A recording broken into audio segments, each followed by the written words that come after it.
Bismillahirrahmanirrahim. Alhamdulillah rabbil alamin. Wassalatu wassalamu al-atamman al-akmalani ala khairi khalqillahi ajma'in. Nabiyyina Muhammadin wa ala alihi wa sahbihi afdalus salatu wa tammu taslim. Para pemirsa Ummah TV, hafizakumullah. Assalamualaikum warahmatullahi wabarakatuh. Kembali kita melanjutkan keutamaan surah Al-Ikhlas. Kita telah menyebutkan pada pertemuan yang lalu bahwasanya surah Al-Ikhlas sebanding dengan sepertiga Al-Quran. Lalu apa gerangan keutamaan yang lain? Para pemirsa rahimakumullah, mari kita perhatikan keterangan dari Nabi kita sallallahu alaihi wasallam. Ternyata surah Al-Ikhlas bisa menjadi sebab dengan membacanya Allah Subhanahu wa taala cinta kepada kita dan kita dimasukkan ke dalam surga. Subhanallah. Yang meraih cinta dari Allah Subhanahu wa taala. Dan kita tahu ketika Allah Subhanahu wa taala cinta kepada seorang hamba, nada Jibril. Allah memanggil malaikat Jibril. Dan Allah menyatakan cintanya kepada hamba tersebut kepada Jibril alaihissalam. Allah mengatakan, ya Jibril, inni uhibbu fulanan fa ahibbahu. Wahai Jibril, saya cinta kepada fulan, maka cintailah ia. Akhirnya Jibril cinta kepada orang tersebut dan kecintaan Allah itu diumumkan di langit dan seluruh penduduk langit cinta kepadanya dan kecintaan itu ditanamkan pada seluruh penduduk bumi. Oleh karenanya para pemirsa rahimakumullah, adakah orang yang lebih dicintai dari para ulama?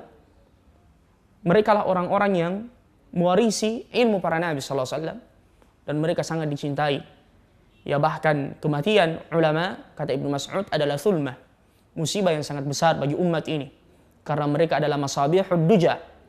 Mereka adalah pelita di tengah kegelapan manusia. Jadi membaca surah Al-Ikhlas mewariskan mahabbatullah, ya, kecintaan Allah Subhanahu wa taala kepada hamba tersebut.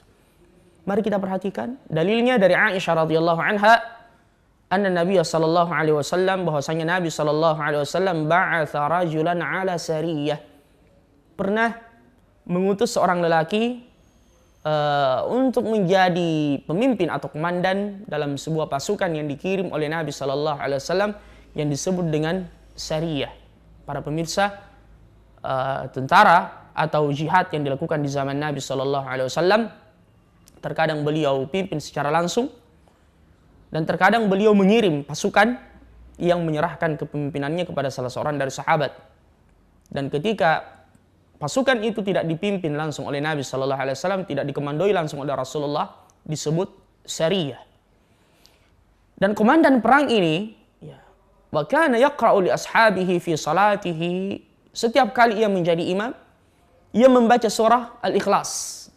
Dia menutup bacaan yang ia baca setelah Al-Fatihah dengan surah Al-Ikhlas. Qul huwallahu ahad, Allahus samad, lam yalid wa lam yulad wa lam yakul lahu kufuwan ahad.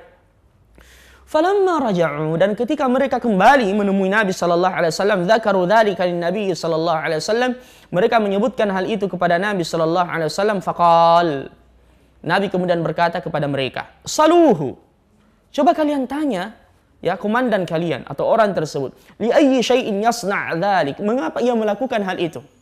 Mengapa ia melakukan hal tersebut? Fasa'aluhu, mereka kemudian bertanya kepadanya, faqal, ia kemudian menjawabnya, li'annaha sifatur rahman, karena surat Al-Ikhlas menceritakan tentang sifat Ar-Rahman, sifat Allah Subhanahu wa taala. Wa ana uhibbu an aqra'a biha, dan saya senang untuk membacanya.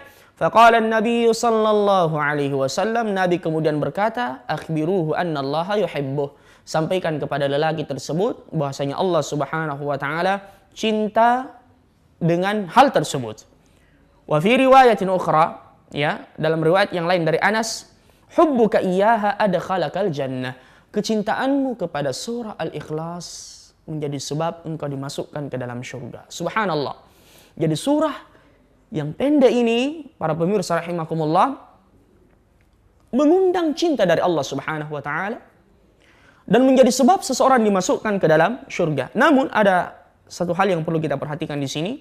Nabi berkata kepada mereka, saluhu, coba tanya kepada mereka mengapa mereka senang dan melakukan hal tersebut. Nah, ini menunjukkan bahwasanya ibadah itu harus sifatnya tauqifiyah, harus sesuai dengan wahyu, dan ini takririyah dari Nabi SAW, persetujuan dari Rasulullah SAW. Karena Ada pula para pemirsa rahimakumullah orang yang membaca surah Al-Ikhlas, ya, dan ini banyak kita jumpai di bulan suci Ramadan. Pada setiap rakaat kedua dari salat tarawih, dia memiliki niat yang lain, bukan disebabkan karena hadis ini, tetapi dia memiliki keyakinan yang lain. Dia mengira bahwasanya harus seperti itu. Walaupun kita katakan salatnya ini sah, insyaallah tabaraka taala, namun jangan sampai ya hanya disebabkan karena hafalan yang kurang. Kalau itu sebabnya kemudian dia tidak meyakini bahwasanya harus seperti itu, maka itu tidak mengapa. Tetapi jika ia meyakini bahwasanya setiap rakaat kedua dari salat at-tarawih atau qiyam harus membaca surah Al-Ikhlas, maka ini membutuhkan dalil yang khusus dari Nabi Shallallahu Alaihi Wasallam. Jadi membaca surah Al-Ikhlas dengannya kita meraih cinta dari Allah Subhanahu Wa Taala, dan dengannya kita akan dimasukkan ke dalam syurga Allah Azza wa Jalla. Kemudian dalam riwayat yang lain dari Abu Hurairah radhiyallahu anhu,